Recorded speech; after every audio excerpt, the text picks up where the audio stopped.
And Claire Pearsall, as I say, is still joining us in her sparkles. Just want to give you a chance to come back in on that breaking news from last night.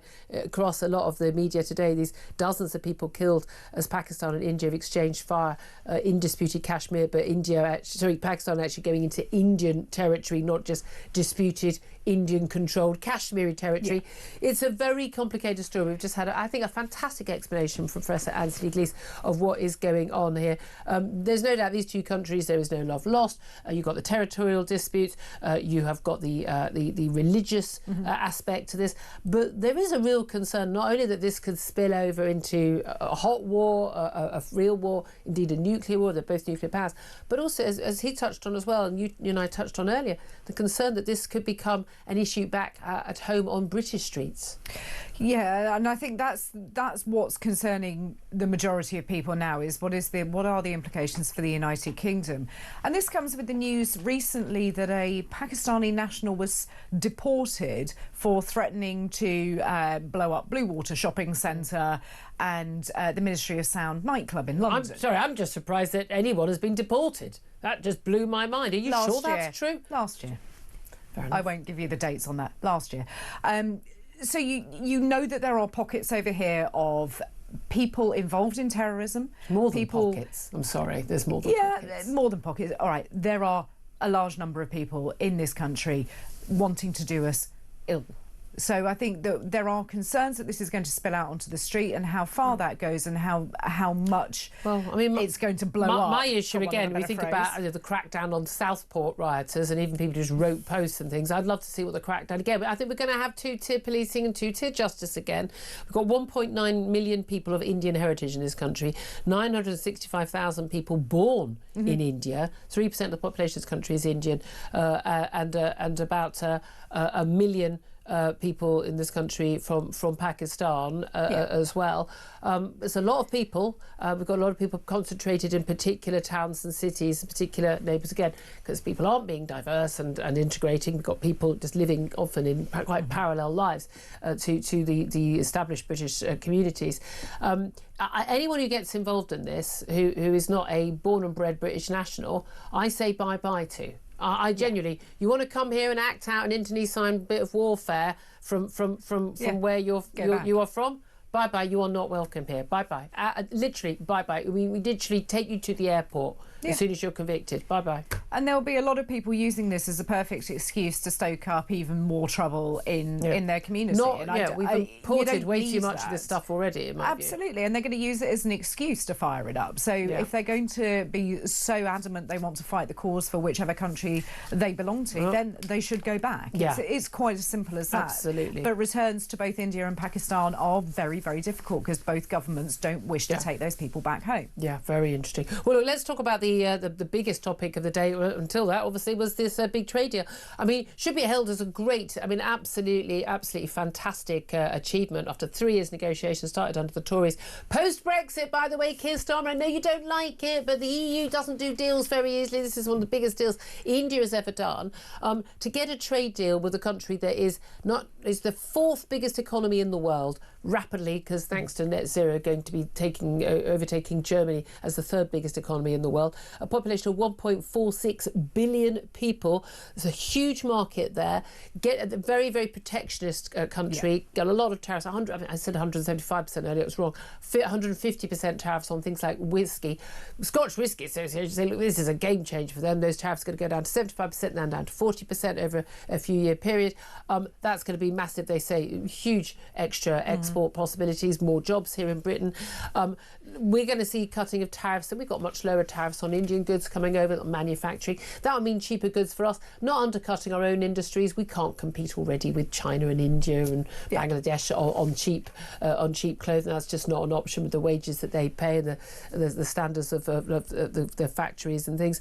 But the big concern that's been raised, and no doubt Kemi Badenoch's going to raise it at PMQs at midday today, as a former business secretary, she said, look, she rejected elements of this deal. The reason why she couldn't get it across the line when she was business secretary is because of this two-tier tax system, whereby an Indian company can take an Indian employee they've already got on the payroll and bring them over to the UK, and for the first 3 years they are here, they would not pay national insurance in this country, they would pay it back in India. Likewise, a British company taking a British worker to India, they would continue for those 3 years to pay national insurance, not tax, but national insurance back here. Seems reasonable. 17 countries we've already got that deal with. Certainly for all countries, anyone coming here as a temporary worker, for the first year you pay your national insurance equivalent in the country of origin. The difference here is there are so many more Indians than there are Brits, so many more Indians who come to this country. In 2023 alone, 250,000 people migrated from India to the UK, half on study visas, they're allowed to work after us, half on work visas. Will these people coming here be a few hundred high-level, high-skilled workers who've been working at a top Indian company for years? They're coming over on secondment to the London office, and then they're going to go home. They're going to be net contributors, lovely jubbly. Or, as you pointed out earlier, if you look at the list of jobs that people can do to arrive on that system, I'm not sure it's looking good. Tell us the groups of people involved. Well, I think Henry Hill highlighted one that I hadn't thought of, which were yoga experts. Yoga instructors, yeah. Big shortage of those, was it? Chefs? Chefs and musicians.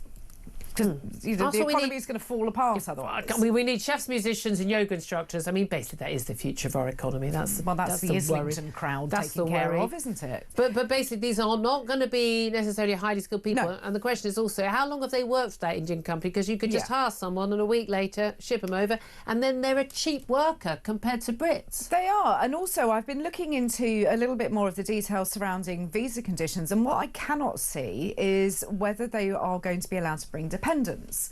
And this is what I assume and you would assume you would, and other countries allow you to do that. So is there going to be a cap on the number of visas? I think that's a big fat no. Is there going to be a cap on the number of dependents coming over? I also think that that's now going to be a big fat no.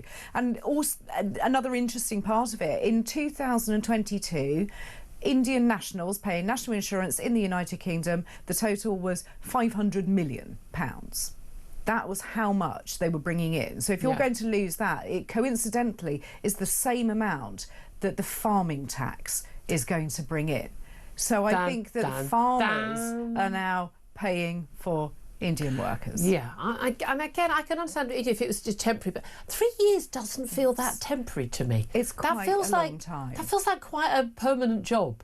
That's not they're over here for a year, is it? And this is the thing, we've got at the same time we've got these. I mean, it's like the 19th of May. There's this EU summit, and there's a lot of talk about moving towards having this sort of free movement, effectively, for young people for up to a year or whatever it is to travel, work freely in other EU countries and EU countries to come here.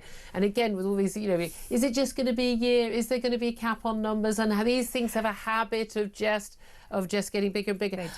Do you think this was just Keir Starmer? They just wanted to get this trade deal over the line, particularly with the pressure of what's going on in terms of the trade war, the tariff war being fought by America. That this is, America's the biggest market for us as a single market, the EU as the biggest bloc. But in terms of growing markets, Southeast Asia is where it is at, India in particular. It's a good idea for us to have good trade relations with them. Service is going to be very important as well. It's a big part of our service industry. But I think the main thing is, and from the couple of calls we've already taken on this, and we'd love to get more on, if you give us a call, 0344 499 1000, your thoughts on this. No one trusts whatever the government says about this. The Tories can't be trusted, the Labour can't be trusted when they say, oh, we're going to put a cap, or when they say we're not going to do this and it won't be a load of people.